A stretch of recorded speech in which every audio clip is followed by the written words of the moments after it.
Okay. One of my mentors, Bobby Chu from Imaginism Studios. I'm not sure if you've heard of him or whatever, but I do. Bobby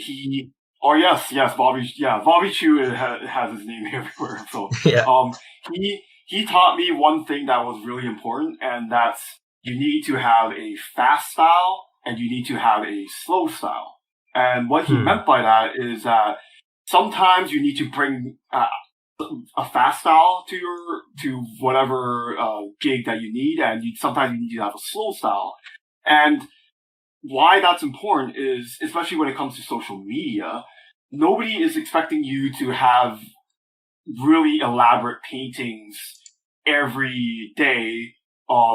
There's just no way you're able to have a slow style for that purpose. But if you have something that is fast and easy to do, then you can really create a ton of work. And when it comes to social media, uploading is very important and you have to be very consistent.